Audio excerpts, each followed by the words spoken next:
kok begitu diperhatikan oleh orang-orang politik tingkat tinggi ya? Padahal cuma masalah satu orang. Satu orang. Makanya timbul jangan-jangan ada kepentingan politik, kekuatan politik yang menekan untuk mengubah hasil. Ada surat dari DPD RI menyatakan ke ini loh Pak, meminta Pemerintah ya. untuk mengembalikan status atas nama pelapor ke ombudsman tadi, status kelulusannya harus dikembalikan. Nah, apa upaya yang kita lakukan setelah itu? Mungkin ada melakukan protes ke pihak pemerintah. Wah, kalau tidak punya cantolan orang di pusat, jangan coba-coba. Nanti bisa diubah. Kalau gitu, nilai Anda tinggi bisa diubah. Ada saja cara mengurangi nilai lah. Pembuktian keadilan dia kebenaran. Ya ibarat contoh itu Pak Saryal, waktu kita kuliah dulu kan ada teman kita kalau diterima sama pacar dia umumkan resmi berpacaran. Besok pagi pacarnya bilang itu ke sini Pak.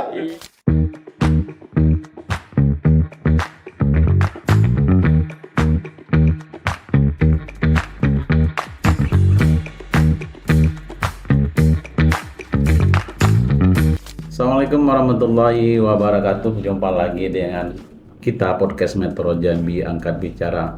Nah, pada malam ini malam spesial ya, malam pertama perdana malam puasa ya, tarawih. Nah, kita kedatangan bersyukur sekali bisa menghadirkan narasumber yang luar biasa. Satulah Ferry Amsari, mungkin semua orang sudah tahu ya. Yang orang tidak tahu kita adalah teman akrab di kos. Iya. Mengingat masa lalu. Sudah kita ingat-ingat tadi kan. Nah, satu lagi adalah Rizky Kurnia, seorang pengacara muda di Kabupaten Bungo. Nah, pada malam hari ini ada suatu kasus di Kabupaten Bungo, yaitu persoalan kasus pengangkatan P3K, pegawai kontak perjanjian kerja pemerintah ya. Nah, salah satu P3K ini yang lolos kemudian dianulir dan digantikan oleh orang yang ada di bawah. Itu persoalan seperti apa? Sejak kapan itu? Oke, terima kasih nih izin Bang. Ini senior kita semua. Permasalahan P3K yang terjadi di Kabupaten Bungo itu adalah pengadaan P3K tahun anggaran 2024. Ya. Yang mana pada waktu itu bergulir mulai dari proses pengumuman itu dari bulan Oktober. Selanjutnya di tahun 2024. Cukup lama ya? Iya, cukup lama. Selanjutnya klien kita ini melakukan pendaftaran, tahapan seleksi administrasi, lolos administrasi, selanjutnya proses seleksi, ujian CAT itu di bulan perkiraan November, Desember. Di tanggal 31 Desember itu dinyatakan lulus seleksi P3K dan diumumkannya di tanggal 2 Januari 2025 dipublis maksudnya.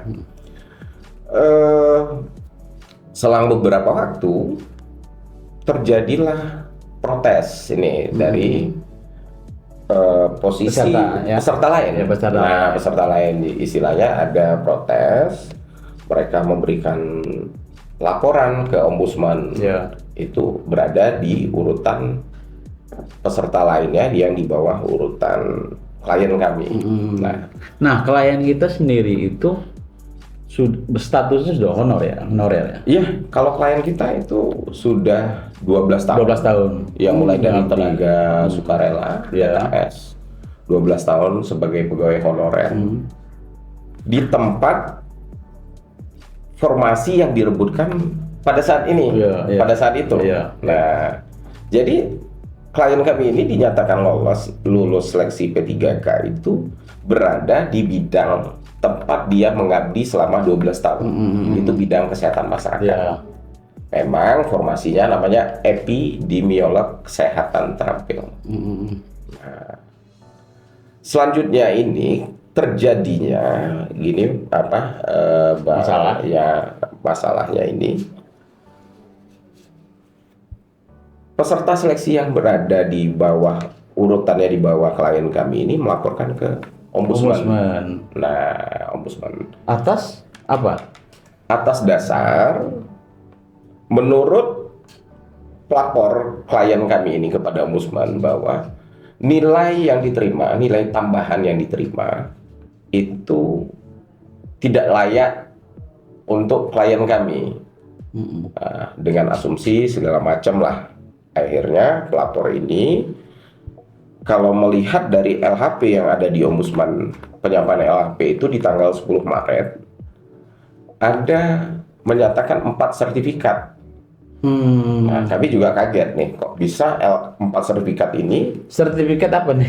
Ini sertifikat kompetensi. Oh, sertifikat kompetensi itu. Jadi sertifikat kompetensi. Posisi sertifikat kompetensi ini diasumsikan tidak sesuai dengan Permen PAN RB nomor 6 tahun 2025. Ya. Nah, itu. Sorry, tahun 2024. Nah, dalam keterangan dalam lampiran Menpan RB nomor 6 tersebut ada bahasa menyatakan nilai tambahan. Syarat untuk mendapatkan nilai tambahan untuk jenis formasi epidemiolog kesehatan itu adalah sertifikat tenaga kesehatan teladan tingkat nasional.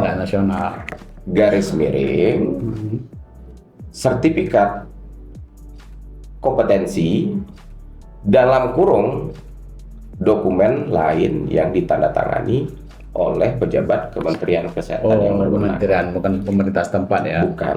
Nah, jadi klien kami punya 4 sertifikat ini yang ditandatangani oleh pejabat Kementerian berwenang ya? Yang berwenang. Nah, jadi berdasarkan hal itu ombudsman memintai keterangan Kepala Dinas Kesehatan, BKPSDM di Kabupaten Bungo, dan pihak pelapor tanpa melibatkan atau meminta keterangan dari klien kami. Tidak pernah sama sekali. Nah, dan rekomendasi ombudsman tersebut adalah untuk mengevaluasi ulang hasil seleksi P3K tahun anggaran 2024 dengan garis miringnya, boldnya itu fokusnya terhadap nilai tambahan yang diperoleh klien kami. Nah, setelah itu, ini yang lebih lucunya. Jadi setelah ada penambahan nilai itu, yang posisinya yang di bawah itu tergeser. Iya, posisi klien kami tergeser. Bukan posisi yang di bawah tergeser. Jadi pelapor klien kami ini tidak pernah dinyatakan lulus sama sekali. Tidak pernah dinyatakan lulus sama sekali. Oleh BKN. Oleh Menpan RB dalam sistem CASN itu. Tidak pernah dinyatakan lulus, tapi dia protes untuk menganulir nilai tambahan tersebut.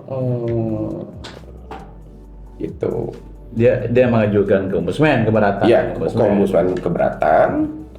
Selanjutnya muncul pengumuman seleksi P3K tahap kedua, sedangkan klien kami itu hanya ikut di tahap 1. Nah, pada tahap kedua, klien kami diumumkan namanya juga sebagai peserta yang R3 garis miring lulus L.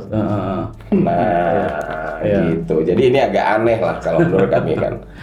Itu pengumuman itu di tanggal 15 Juli 2025. Sementara itu edaran dari akun resmi media sosial BKN atas nama Pak Arif Widianto waktu itu, bahwa di tanggal 16 Juli seharusnya akun SCASN ini sudah diblokir. Nyatanya sudah lolos di tahap kedua, ini akun sudah diblokir. Buat BKD atau Panselda, Badan Kepegawaian Daerah, untuk segera menerbitkan NIP. menerbitkan Artinya NIP. sudah resmi ditutup ya. Sudah resmi ditutup, segera menerbitkan NIP. Keterangan di bawahnya, sebagian peserta P3K tahap pertama sudah mulai bekerja dan menerima SK. Untuk itu, fasilitas lewat dari tanggal 16 Juli 2025 itu sudah tidak ada lagi kalau melakukan perubahan. Nah, anehnya lagi, di tanggal 29 Juli Berapa lama jaraknya? ya, kalau dari proses pengumuman dari 2 Januari sampai 29 Juli, ya ini kurang lebih hampir 7 bulan. Hampir 7 bulan. Klien kami dinyatakan tidak lulus dengan status R3 aja. Nah, pelapor yang melapor ke Ombudsman itu dia naik menggantikan klien kita. Gitu. Itu penyampaian pengumuman bahwa klien kita tidak lulus itu dari siapa? Itu dari Kepala BKPSDMD Daerah, bukan dari BKN. bukan penyampaiannya. Selanjutnya Resmi. Ya, selanjutnya status sistem di sistem Mola, namanya Mola ya, atau status dari untuk sistem SCASN akun pribadi, hingga di bulan status mau dilantik sebagai P3K penuh waktu tersebut, yang klien kami sudah dianulir, status dia masih dalam tahapan menunggu mohon maaf, maksudnya sedang dilakukan proses oleh operator instansi. Jadi status NIK NIP status NIP klien kami ini hingga di bulan Oktober itu prosesnya itu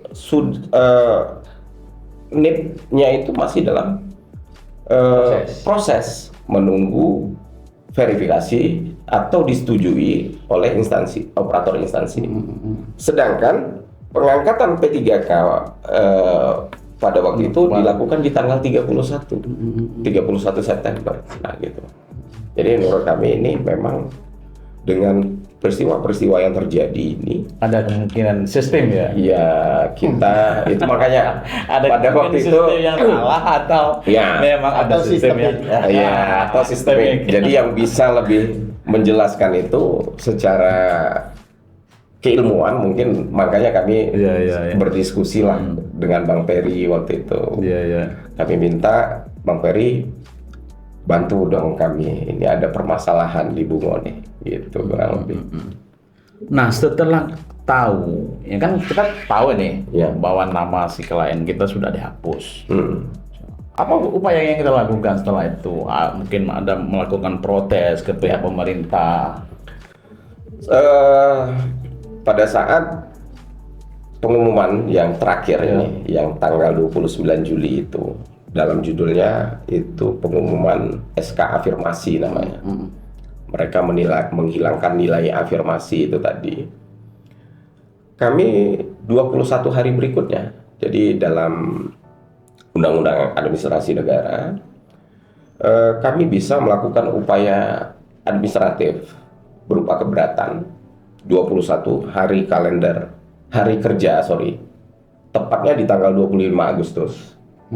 Kami klien kami melakukan upaya administratif berupa keberatan ke pemerintah setempat. Tujuan cekinya kepada PPK. PPK itu pejabat pembina kepegawaian. Dalam hal ini dijabat melekat pada jabatan bupati. Nah, namun hingga batas 10 hari berikutnya dalam aturan tersebut tidak juga dijawab. Akhirnya kami melakukan upaya banding administratif ke Bupati Bungo. Yang kedua kalinya. Yang kedua kali. Namun itu juga nggak dijawab. Nggak ada jawaban. Nah, selanjutnya 5 hari kemudian kurang lebih kami meminta permohonan bahwa Panselda atau kami meminta kepada pejabat pembina kepegawaian untuk menyetujui atau menerbitkan atau mengembalikan status pengumuman yang awal itu. Jadi mencabut pengumuman yang ketiga, yaitu berupa SK afirmasi tersebut. Nah, secara aturannya sudah, prosedurnya, mekanismenya sudah kami ikuti. Nah, karena ini tidak juga dijawab, akhirnya kami lakukanlah gugatan. Kami daftarkan gugatan ke PT UN. PT UN Jambi soal SK afirmasi tersebut, dan lolos pada tahap dismisal. Jadi pada saat lolos tahap dismisal, untuk proses berikutnya, padahal BKPSDMD Bungo atau Panselda itu mengetahui bahwa ini sedang dalam proses hukum. Sudah kami daftarkan ke PT UN. Mereka juga, kepala BKPSDMD waktu itu hadir. Tapi pada tanggal 31 September kalau tidak salah ya, saya agak lupa tanggal tepatnya, itu dilakukan pengangkatan P3K paruh waktu. Enggak, P3K penuh waktu. Penuh waktu. Proses terhadap proses ini. Sementara masalah klien kami ini sedang bergulir di PT UN. Seharusnya diberhentikan sementara. Ya, gitulah. Sambil menunggu kan, sambil menunggu. Mungkin itu lebih tepatnya yang bisa menjelaskan ini Bang Ferry lah, karena memang bidang tentang bagaimana sih idealnya terhadap permasalahan ini gitu. Jadi dengan dilantiknya orang ini seakan-akan pemerintah setempat mengabaikan proses hukum yang sedang berlangsung. Ya. Ini kan si klien kita mencari keadilan, ya, untuk mencari kepastian. Kenapa bisa dianulir kan begitu saja kan, gitu kan. Tadi kalau nggak salah ada informasi bahwa yang berada di bawah klien kita itu sudah menguruskan sebelum pelantikan sudah mengurus. Nah, jadi gini nih Bang, gini. Keajaiban dunia. Jadi gini Bang Ferry, Bangsa. Jadi posisinya gini, pada saat persidangan tadi, kan ada pengajuan alat bukti baru, yang diminta oleh majelis, itu DRH namanya, daftar riwayat hidup. Nanti tujuannya untuk melengkapi proses NIP P3IK tersebut. Salah satunya ada keterangan SKCK, terus kesehatan dan sebagainya. Persyaratan yang diinginkan. Nah, dalam berkas-berkas tersebut ternyata sudah ditandatangani, sudah diselesaikan pada tanggal 28 Juli 2025.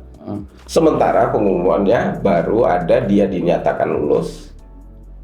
Itu pelapor tersebut dinyatakan lulus itu adalah tanggal 29 Juli 2025. Selisih 1 hari. Jadi pengumuman belum dipublis. Ini berkas untuk sudah selesai semua.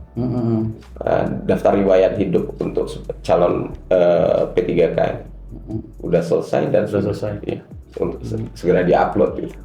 Kasus ini kan sedang bergulir di Pengadilan Tata Usaha Negara kan. Nah, Bang Ferry sebagai pengamat sekaligus dosen dosen UNAN Hukum Tata Negara ya. Melihat kasus ini atau perkara ini seperti apa? Ya, kasus ini kalau diamati banyak sekali kejanggalannya. Satu, prosesnya kan harus taat azas-azas umum pemerintahan yang baik. Kayak ada pakem bagaimana melakukan proses birokrasi. Dalam konteks ini pemilihan atau seleksi CASN, aparatur sipil negara. Salah satunya adalah soal kepastian hukum. Apa yang kita lihat sebenarnya soal ketidakpastian. Bahwa seluruh tahapan proses sudah ditentukan. Bahkan di setiap proses itu pasti ada kurang lebih kalimat seluruh keputusan panitia seleksi tidak bisa diganggu gugat. tapi ternyata bisa diganggu gugat. Siapa yang mengganggu gugat? Siapa yang mengganggu gugatnya ini? Ini yang harus kita Kenapa cari. bisa mengabaikan ketentuan itu ya? Nah, kedua, kalau misalnya syarat ditentukan dan dianggap dimiliki oleh salah satu calon bermasalah, kan koreksinya sudah dari awal, Pak Sarya. Ya, ya. Kan mereka baca tuh syarat-syaratnya. Oh, syarat ini meragukan nih. Ya. Kita laporkan ke Panselnas ya, apakah ini benar atau tidak benar. Tapi ini sudah di ujung, sudah diumumkan orang lolos. Sudah ada hasilnya. Jadi kayak ada orang lain yang sedang mencari-cari kira-kira apa saja yang bisa dipermasalahkan, lalu nanti bisa mengubah hasil. Nah, kita bisa melihat itu kejanggalan bagaimana sebuah syarat kepastian hukum menjadi tidak pasti. Kedua, kalaupun bicara kepastian, ada azas lain. Aparatus itu, dalam konteks ini para penyeleksi, yaitu negara, ya, pemerintahan daerah, ceki pemerintahan nasional, Kemenpan RB, kan harus cermat. Cermat itu gini loh, Pak Saryal, gampangnya tidak boleh gegabah. Apa saja yang sedang ditetapkan itu sudah diperhitungkan masa-masa. Coba bayangkan tidak cermatnya. Masa penyelenggara bilang bahwa harus ada sertifikat yang memiliki tanda tangan keahlian khusus dari Kementerian Kesehatan, khusus plot yang akan ditempati oleh calon. Slash gitu ya, atau itu bahasanya nggak perlu ilmu hukum tuh, ilmu apa juga tahu itu bahwa itu atau sertifikat lain yang ditandatangani. Nah, penggugat kita ini punya syarat itu slashnya ya, slashnya itu dia punya. Nah, artinya nilainya sama ini yang dipersyaratkan, tapi yang dipermasalahkan yang pertamanya saja. Anda kan tidak punya sertifikat dari Kementerian Kesehatan yang ditandatangani khusus soal keahlian ini. Dia sama sekali tidak menyinggung penggugat atau kliennya Mas Rizky memenuhi yang selesnya ini, yang ataunya itu. Atau itu gini Pak, Ferry atau Pak Sahrial, boleh salah satu tuh, boleh si Ferry atau Pak Sahrial saja. Nah, ini salah satunya. Yang salah satu ini tidak disinggung, yang dicari itu kelemahannya. Padahal kelebihannya ada nih. Nah, itu bagi saya nggak cermat. Masa Pansel tidak bisa membedakan makna yang slash gitu ya? Ini kalau mohon maaf saya ya agak mungkin tidak tepat juga. Ditanya sampai ujung akhirat soal slash itu akan sama tuh. Nah, aneh kalau kemudian seolah-olah masalah yang pertama saja yang dipersoalkan, yang bagian piagam, padahal yang selesnya sudah dipenuhi. Nah, hemat saya yang seperti ini memang banyak terjadi, terutama kalau yang lolos tidak cocok dengan kepentingan siapapun yang tidak suka gitu ya. Betul. Nah, seringkali dijadikan masalah. Saya sudah pernah beberapa kali soal ini, kasus yang sama di Petun. Salah satunya yang saya ungkap di Jambi, di Medan. Di Medan. Oh, ada kasus yang sama. Kasus yang sama. Jadi relatif soal politis itu, Pak Saryal. Bupati yang lama, Bupati X, gitu menjanjikan akan dilakukan seleksi guru honorer untuk jadi PNS, gitu ya. Karena di dapil dia. Ternyata ada bupati baru terpilih, Bupati Y gitu ya, yang janji juga di tempat dapil dia. Yang janji ini sudah berproses dan dinyatakan lulus. Ini kan tidak mungkin janji yang terpilih tidak dilaksanakan, ya. Nah, tapi plotnya, kursinya sudah dibagi, sudah ada yang lulus. Diupayakanlah sedemikian rupa, dicari-cari kesalahan untuk menggagalkan plot ini, sehingga kursi itu bisa diisi orang yang dijanjikan. Dan itu ketahuan di Petun Medan. Oh, nggak bisa begini, Anda nggak tertib, kan Anda harus memberikan kepastian. Jangan orang sudah dinyatakan lolos kemudian Anda tarik. Oh, karena dia tidak memenuhi syarat. Loh, kalau dia tidak memenuhi syarat, kenapa Anda nyatakan lolos? Oh, kami lalai. Kenapa Anda lalai? Orang yang Anda korbankan. Harusnya Anda yang dihukum. Kok orang yang lolos yang Anda hukum gitu ya. Apalagi si klien Pak Rizky ini kan sudah 12 tahun. 12 tahun pengabdiannya. Pengabdiannya. Itu kalau jadi PNS sudah dapat Satya Karya Lencana Karya Sakti. Saya baru dapat ditandatangani Pak Jokowi. Dapat juga pengabdian 15 tahun ya. 10 tahun pengabdian yang dan aneh kalau tidak diapresiasi. Ya, harusnya orang sudah bekerja baik. Sepengetahuan saya, kliennya Mas Rizky ini tidak punya catatan buruk selama karirnya. Iya, benar. Harusnya diapresiasi itu. Ini oke lah, nggak usah diapresiasi. Yang wajar saja proses seleksi. Sudah lolos. Tiba-tiba diubah. Nah ini juga agak mirip karena ada proses transisi bupati lama ke bupati baru. Dan uniknya perubahan SK yang lama itu tidak diubah oleh yang punya kewenangan. Pejabat pembina kepegawaian itu tidak melakukan perubahan SK, tapi yang di bawahnya. Nah, di dalam ilmu administrasi, SK itu harus digagalkan oleh SK yang sederajat atau peraturan yang sederajat atau kemudian peraturan yang lebih tinggi. Gak mungkin anak bawahnya nih. Nah, di sisi ini saja sudah tercium aroma kejanggalannya. Nah, di dalam proses lain banyak hal yang kemudian kita bisa baca. Misalnya tadi kan disinggung ORI ya, Ombudsman Republik Indonesia. Ombudsman tidak memanggil terlapor. Itu sudah aneh tuh. Misalnya pasal 28 memang menggunakan bahwa ORI dapat memanggil terlapor pihak lain ya. Katanya dapat nih, boleh bisa tidak. Tetapi ORI lupa pasal 29-nya.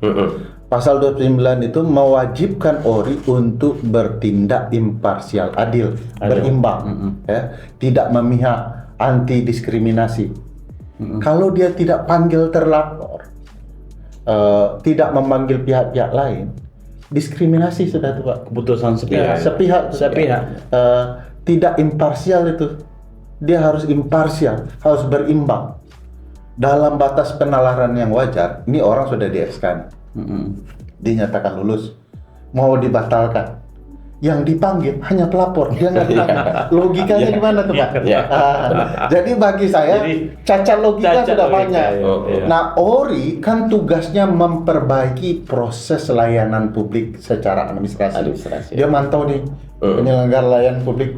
Tapi mulai dari awal ya? Dari proses sampai akhir, nggak bisa di ujung aja tuh. Gak mati. Kalau ditelusuri semua ya kan? Nggak bisa ujuk-ujuk gitu ya. Nah, aneh kalau ORI yang kemudian memastikan layanan administrasi bergerak dengan baik, dia sendiri tidak taat administrasi. Kan dia harus patuh tuh untuk memanggil seluruh pihak, didengarkan. Hebatnya ORI mengatakan bahwa si X adalah korban, si Y kemudian harus dibatalkan. Sebelum dipanggil pihak, sudah ditentukan sama ORI siapa yang korban. Itu jadi memang tertuang itu benar. Dalam PHP. Jadi dari sana sudah tercium aromanya dan kita merasa langkah-langkah seperti itu tidak sehat. Makanya tadi di pengadilan itu bisa dipahami. Saya merasa bisa dengan enak menjelaskan ada problematika serius. Salah satu yang menarik dari pertanyaan para pihak tadi adalah gini, apakah kami sebagai Panselda tidak boleh menanyakan ke Panselnas bahwa syarat ini bermasalah? Jawaban saya, kapan Bapak bertanya? Saat ada masalah atau saat proses? Kan harusnya Bapak bertanya ketika syarat masuk, lalu dia cek satu-satu. Ada yang janggal nih. Saya mau tanyakan ke Panselnas. Supaya ini pasti, ini tidak Pak. Mencari kepastian lah ya. Setelah ada laporan baru dia tanya. Ternyata Panselda tidak betul-betul profesional juga. Dia tidak tahu, di ujung dia baru tahu. Nah itu kan bagi saya kesannya kok lebih mirip dicari-cari ya dibandingkan kemudian menemukan kebenaran. Kalau dia profesional, dia udah tahu tuh syarat itu mana yang memenuhi syarat, mana yang tidak. Sedari awal sudah tidak diloloskan. Coba bayangkan kalau Pak Syarial sudah dinyatakan lolos, ternyata kemudian dia anulir. Itu kan kayak malam ini, kalau kita muda-muda dulu, kami satu kelas ya, diterima cinta kita malam ini, besok dia ubah. Itu ketidakadilan, Pak. Jadi kalau ditolak, menggugat kemana? Menggugat mah. Jadi ketidakadilan model seperti ini sebenarnya tidak boleh terjadi di sistem birokrasi kita. Nah, kalau kemudian orang sudah dinyatakan lolos, solusinya tidak lain tidak bukan kalau kelalaian itu ada di negara, maka jangan hak orang dirugikan. Penyelenggara yang kemudian harus introspeksi diri, lakukan evaluasi untuk memperbaiki pola. Orang yang sudah diberikan hak harus diberikan hak. Kalau tidak, ini proses janggal betul. Bagi saya perlu diserusi ya kalau kemudian ada upaya manipulatif di dalam proses administrasi pemilihan ASN. Karena ASN ini kan satu jabatan sebenarnya nggak hebat-hebat betul, saya kan PNS ya. PNS ya? ASN juga.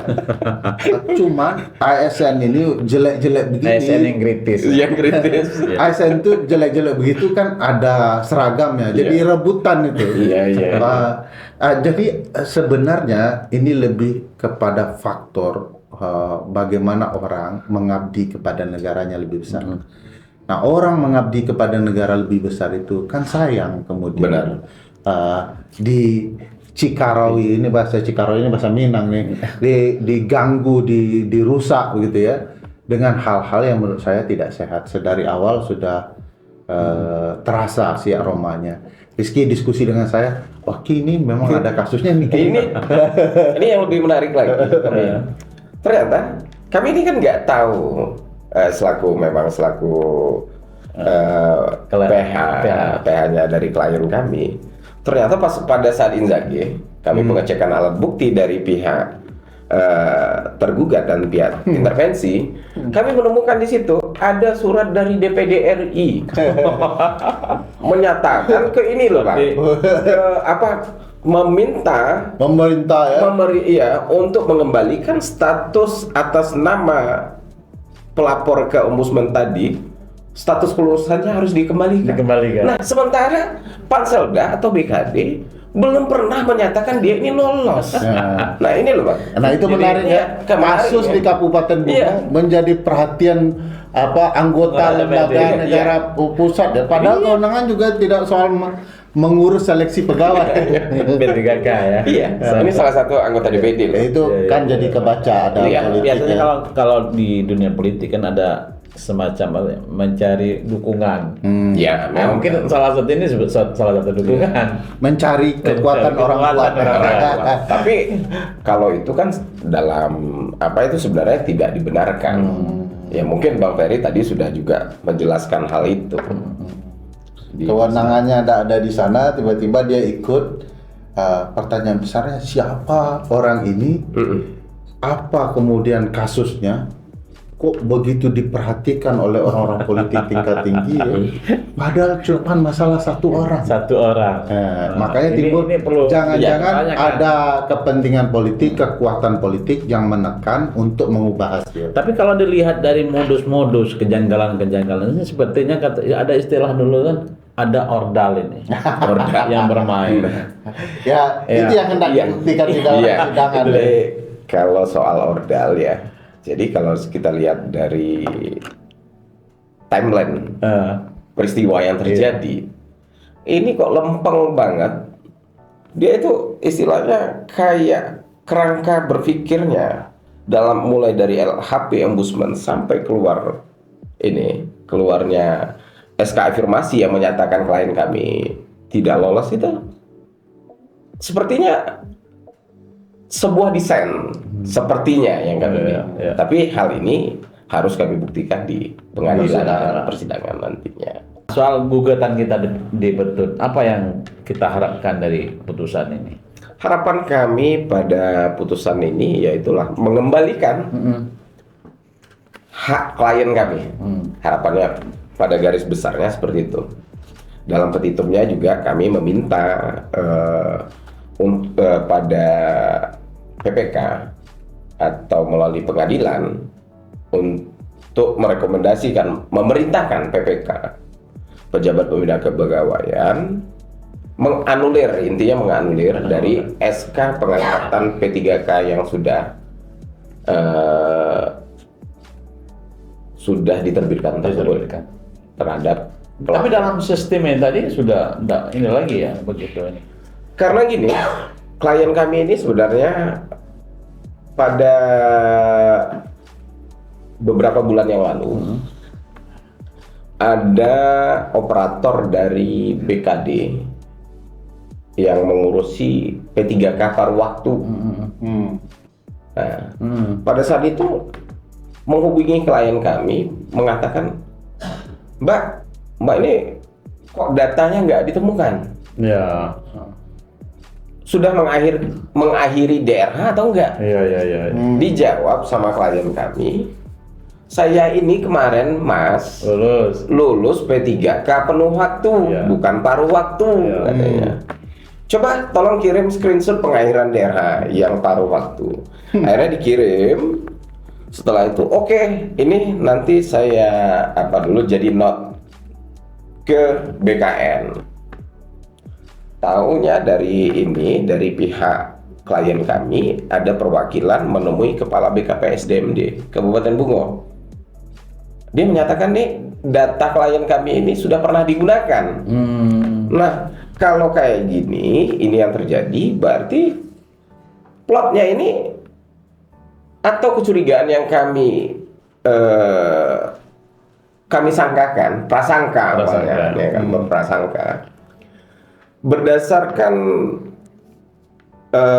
akun SCASN pribadi klien kami itu memang hingga di bulan Oktober dia statusnya NIP-nya itu dalam proses pengusulan dan menunggu verifikasi dari operator instansi terkait. Nah, kalau ini yang terjadi berarti kan prasangka yang kami sangkakan sebenarnya nggak cocok juga ya, Bang. Dibilang hipotesa cocok nggak? Ya hipotesa sampai putusan begitu. Hipotesa nggak lah kalau bahasa ilmiahnya dengan Bang Ferry kan bilang secara akademis hipotesa kami itu sudah mengarah ke arah sana. Nah ini kok data sudah digunakan, wajar dong. Nggak mungkin kan satu orang satunya berada di penuh waktu, satunya berada di paruh waktu, kan nggak mungkin. Nah setelah diurus oleh operator tersebut, nggak tahulah menghubungi BKN katanya, akhirnya baru bisa terinput NIP paruh waktu. Nah ini juga kita lihat apakah berarti yang memverifikasi sertifikat akibat penambahan nilai klien kami tersebut sebenarnya dilakukan oleh Panselda. Mereka mempunyai akun sendiri yang untuk memverifikasi tersebut. Barang ini sudah diverifikasi karena ada akhirnya dibatalkan. Jadi terverifikasi lah. Tapi mungkin lupa menghapus tadi sistemnya. Enggak ngerti kita. Ternyata kalau sekarang mau dicek, contohnya kayak tadi Bang, kenapa kita agak lama pas ngecek ini, majelis menyatakan coba dong buka akun yang data-data lama yang bisa terlihat sebagai alat bukti.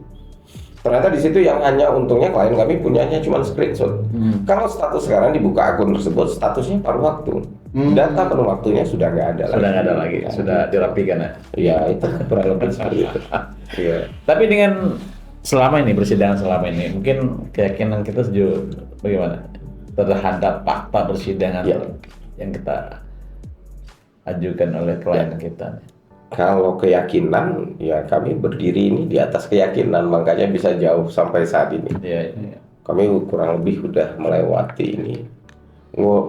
Untuk mengurus atau menangani masalah klien kami ini mulai dari bulan Juli, akhir Juli 2025. Kalau sekarang dihitung berarti udah hampir 8 bulanan Nah, dengan sabar kami bolak-balik dari Bungo Jambi cukuplah. Kalau Bang Ferry nggak sanggup dia dari Bungo ke Jambi itu jalannya itu. Belum lagi kena macet sini Bang. Tapi sejauh mana mungkin Bang Ferry mungkin sebagai ahli hukum tata negara juga melihat ini kekuatan putusan ini berdampak nggak terhadap ini nantinya dalam pelaksanaan pengadilan tata usaha negara itu tentu saja punya kekuatan hukum yang putusannya mengikat dan wajib dilaksanakan. Kan sekarang prosesnya sedang berjalan, sementara biasanya lumrahnya kalau pemerintahan daerah tidak punya etikat baik dalam konteks kasus ini, dia akan jalan terus. Dia lupa cara menghormati pengadilan. Nah, umumnya ada dua pola agar ada penghormatan terhadap cacat administrasi yang sudah dilakukan ini, agar tidak diulang kembali. Satu, biasanya para pihak minta pengadilan tata usaha negara untuk melakukan freezing selanya perkara ini. Tetapi bisa dilihat juga niat baik pemerintahan daerah. Perkara ini sedang jalan, biasanya kalau mereka menginginkan penghormatan, mereka akan hentikan. Mereka akan tunda pengumuman. Kita bisa lihat konteksnya, pemerintahan daerah itu suka atau tidak suka itu dari sana. Kalau dia menghormati pengadilan, dia tunda dulu. Tapi kalau dia ada kepentingan lain, dia lupa penghormatan pengadilan. Ini mungkin lebih tepatnya ini pembantu dari PPK lah. Yang harusnya respon Yang respon ini pembantu PPK, pembantu dari bupati lah. Sebenarnya yang respon. Sebenarnya kan permasalahannya hanya permasalahan P3K. P3K. Kita pikir ini penyelesaiannya nggak begitu. Bagi Rizky, masalah P3K bagi orang politik pusat bisa turun. Nah ini jadi masalahnya Pak. Jadi ada apa sih sebenarnya? Sebenarnya ini pasti bisa diselesaikan oleh kepala dinas agar proses ini tidak mempermalukan pemerintahan daerah terlalu jauh. Kan kalau saya baca ini kayaknya terasa betul nih aromanya gitu Nah, oleh karena itu bisa Pak Bupati yang memerintahkan atau kemudian di bawahnya segera merespon agar pemerintah daerah nggak malu gitu melakukan proses seleksi yang tidak tertib, tidak cermat. Ini juga akan mempengaruhi kepercayaan publik. Artinya kalau tidak punya cantolan orang di pusat, jangan coba-coba. Bisa diubah. Kalau nilai Anda tinggi bisa diubah. Ada saja cara mengurangi nilai lah. Ini sebenarnya baru satu yang bisa istilahnya yang berani berbicara. Berani untuk menggugat, berani untuk mencari keadilan. Mungkin di daerah-daerah masih banyak yang lain. Yang lain banyak. Tapi saya mau contohkan, sudah ada putusan Mahkamah Agung soal yang model begini. Mahkamah Agung melindungi hak orang yang sudah dinyatakan lulus. Tidak boleh orang sudah dinyatakan lulus mau mendekati pengumuman diubah. Karena itu kan merugikan orang. Tapi Mahkamah Agung juga percaya ada orang lain yang rugi setelah mungkin dia dijanjikan bisa mengubah nilai, dia masuk dalam gelanggang itu. Nah, Mahkamah Agung bilang selamatkan hak orang yang sudah dinyatakan lulus tanpa menutup kemungkinan orang baru ini untuk lolos seleksi berikutnya. Jadi itu win-win solution. Jadi supaya birokrat di daerah maupun lembaga yang melakukan proses seleksi tidak sesuka hati mengubah hasil. Gitu. Jadi sudah ada putusannya, Pak. Banyak kasus seperti ini. Ada ruang politiknya, kita bisa rasakan di kasus yang saya contohkan di putusan Mahkamah 345 Katun 2025 dan putusan nomor 30 Petun Langkat Medan tahun 2024. Itu menarik sekali bagaimana peradilan memperbaiki proses yang bermasalah. Nah, mudah-mudahan Pengadilan Tun Jambi juga melakukan hal yang sama, hak orang diselamatkan dan membuat proses birokrasi ke depan jauh lebih baik. Jadi mereka harus lebih berhati-hati dan tidak sesuka hati di ujung jalan mengubah nasib orang. Benar. sementara ini kan sudah ditunggu lama-lama kan. Iya. Sudah cukup lama. Cukup lama. kan. Orang mengabdi 12 tahun 12 kan tahun. mikir kan Iya. bahwa ada harapan kan. Iya. Bagi orang sebagian ya orang punya apalah kan, apalah Iya. P3K. Tapi bagi orang yang sudah lama menunggu mengabdi ini kan suatu yang tunggu-tunggu kan. Gini, apa Bang Sabril? Sebenarnya dari klien kami ini lebih arahnya dia ini ingin membuktikan. Ini permasalahannya dari pihak keluarga tahu, Iya. masyarakat umum sudah tahu bahwa dia dinyatakan ini lulus gitu kan. Jadi secara tidak langsung cerita sama kita ini, ini sudah ngarah ke psikis loh Bang. Iya, Betul, pembuktian keadilan dia kebenaran. Iya. Ya ibarat contoh itu Pak Saryal, waktu kita kuliah dulu kan ada teman kita kalau diterima sama pacar dia umumkan resmi berpacaran. Besok pagi pacaran bilang itu ke sini Pak. Iya. Terpukul Sedih mental betul ya. tuh. Dan negara nggak boleh seperti itu. Negara dengan konsep kepastiannya, kecermatan, kehati-hatiannya, profesionalnya, bahkan perlu dilihat bahwa ORI harus memastikan negara adil atau tidak. Bukan ORI pula kemudian menunjukkan keberpihakan. Iya. Dan mestinya hal-hal seperti ini segera bisa dituntaskan dalam proses pengadilan yang baik. Itulah kita tunggu. Kita tunggu. Amin.